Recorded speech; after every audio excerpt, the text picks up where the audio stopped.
And I'll tell you what always puts a smile on my face. Every once in a while, when I'm watching baseball, I'll see a Dominican player or a Venezuelan player who has this great, obscure ancient Roman name, right? But you've got to think that somewhere way back when, there was a Valerius who was governor of Spain, as some of them were. And, they gave citizenship to some prominent Spanish families. And so that became the father's name that had to be passed on to his grandson, and so on and so forth, all the way up to the colonial period. And then, some of those families moved to the New World and they settled in the New World and they continued these traditions. And that's why some ball player has the name Valerio, which it just, is like so cool to me. Hey, welcome back to another episode of WTF History. I'm David.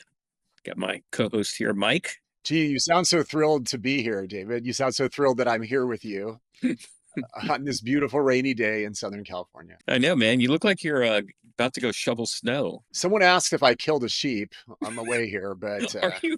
Or you might look like you're being given birth to by a sheep. look, I'm a little more casual today because I it's like it. pouring here. Yeah. I like it. Hey, man. So today you got a good story for us, and I can't wait to hear it. Let me guess. Rome, Oh my Napoleon. gosh, you know me so well. I feel seen. I feel seen. But you know what? What I'm going to tell everybody today is a really interesting connection that lots of people have to ancient Rome, and that is with our names. And it is something that very few people pause to think about. But I hope after today's episode, they realize just how deep the connections are that we have to human history. So even though you might not know it, right? What you're saying are that our names are somehow taken back to a root It, in it Rome or so it's Latin. it's much deeper than that, Oh and I wow. want to Okay. explain to people why exactly that is. Okay. So first of all, what's interesting is, you and me are sitting here and we're both guys who come from Latin cultures, right? I mean, I come from the original Latin culture, the Oh, shut Italians, up. and I know you love when I say that. And you come from two Latin American cultures, but both of us have Hebrew names. And of course, your name is David, my name is Michael, and those are names that come from the Hebrew Bible. And that is its own fascinating cultural thing. But the adoption of our parents, of Hebrew names, that is something that is more like intentional, more purposeful. It's something that was a purposeful cultural adoption. But the ties that we have with Roman names are much deeper than that. Very few people know this, and I did not know this until I was an adult. But in many, many parts of Italy, and in many, many parts of Spain, and even in some parts of Portugal, there used to be an ironclad rule for naming your boys. My family was the first to break that rule, as far as we can tell, for 1400 years. By your boys, you mean your sons, not like my boys, right? Right, exactly. Your Okay. male progeny. There is an ironclad rule in parts of Italy and parts of Spain. And that rule is that you name the firstborn son after the father's father, and you name the secondborn son after the mother's father. And if you think about it, this rule makes a lot of sense. You could immediately look at a household and you would know exactly what household that was, right? If you had a kid who was born, and the firstborn son was Paul and the dad's name was, whatever, and then you would know that this was the grandson of Paul on Right. the paternal side. And this was a way that you could track things like, making sure you don't marry cousins. This was a way that you could track inheritance.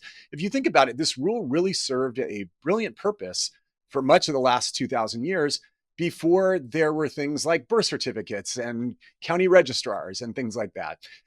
Now, in my case, the reason why my parents did not do that is my father's name was Mercurio. His name was Mercury. He was named after the god of gamblers and adventurers. And I don't think my parents wanted to give me the name Mercury or Mercurio in modern California. But we are the first to break that chain, as far as we can tell, for about 1400 years. Now let's go back to ancient Rome. So what very few people know including people I know who are very, very into ancient Rome, is that in ancient Rome, when you got your citizenship, you had to take the name of the official who granted you your citizenship. And in many cases, this was just the governor of your province when you got your citizenship. So you just imagine, like, if everybody who moved to California had to name their child Gavin Newsom Garcia, right? Mhm. That's what happened in ancient Rome. So let's now play a little game. Let's look at some of the most prominent names of Roman officials. And David, you tell me if you can tell the name that has been passed on in Latin culture, in Italian culture, in Latin American culture, in Spanish culture. So, of course, one of the most prominent families in Rome were the Fabius family, right? And by the way, I should say that in English, we pronounce these families with the US at the end, but Latin was a language that had many different forms of pronouncing words, including names. And so in Latin, sometimes these names would end in an I, sometimes they would end in an O. In English, we choose, because it sounds better on our ear, to use the US form. But the Fabius family, David, what name comes from the Fabius family? Fabian? Fabio. Fabio.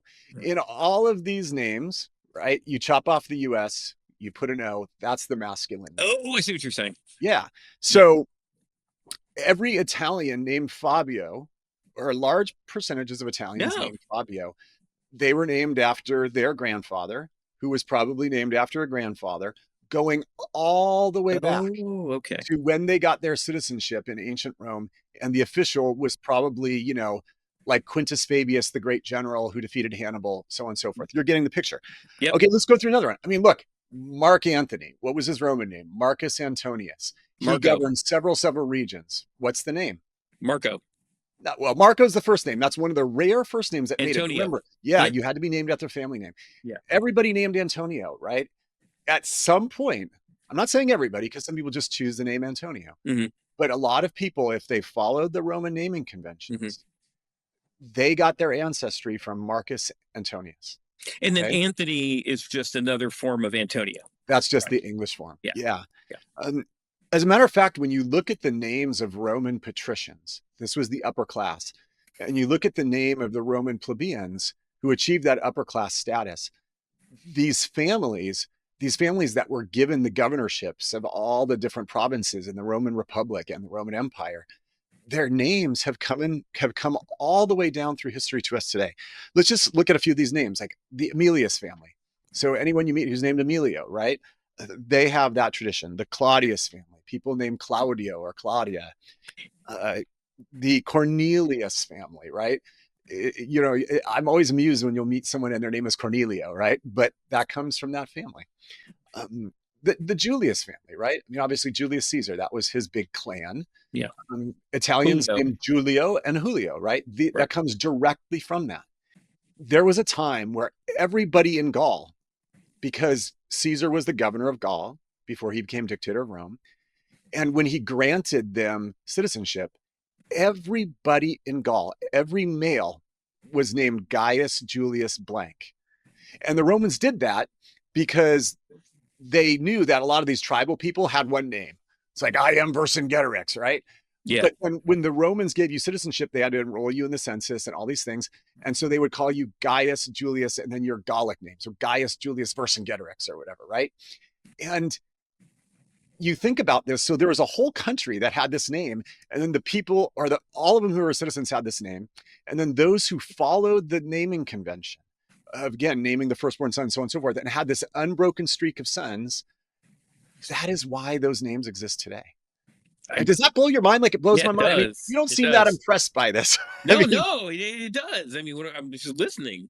It just, yeah. it's wild. I never would have thought they went back that far. Now, what about like Charles? Well, Charles is a different name, right? Charles Sure. comes from, I believe it comes from Charlemagne. His name was Carolus in Latin.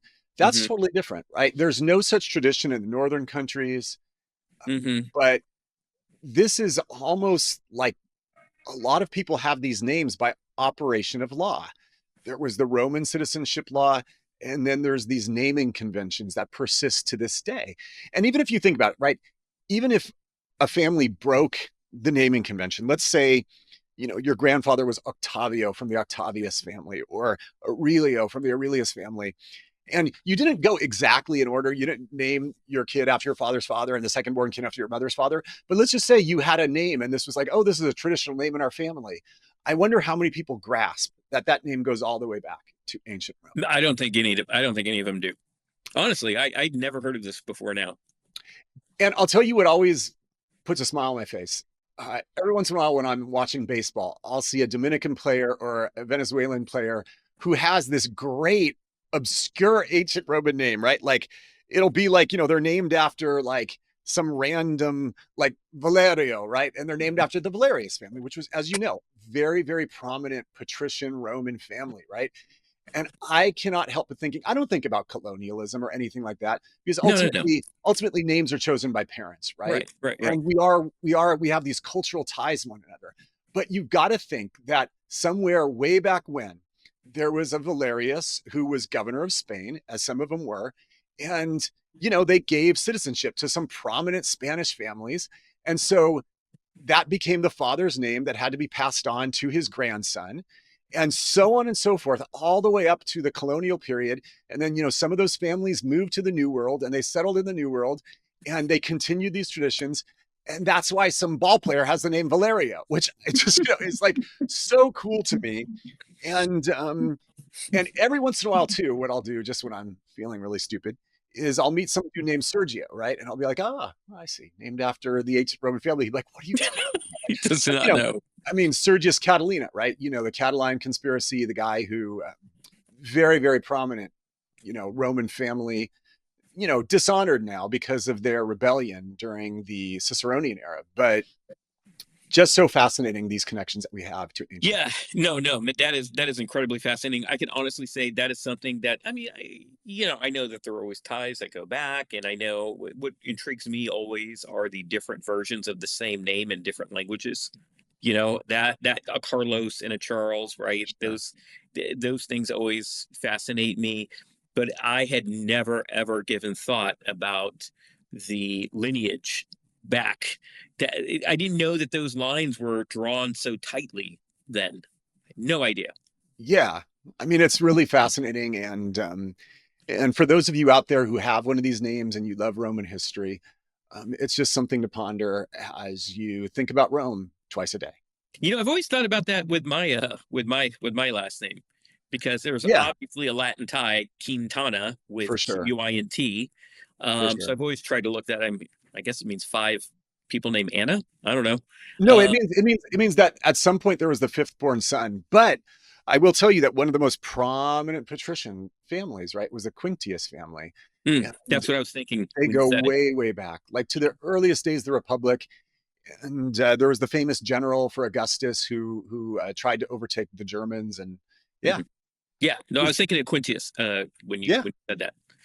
Well, man, fascinating. Now, this definitely made me say what the it did, because I had no idea about that. Mike, I want to thank you for this. This has been pretty good. I know you live for this, by the way. I know you do. and hopefully some of our audience does too. Thank you everybody for watching.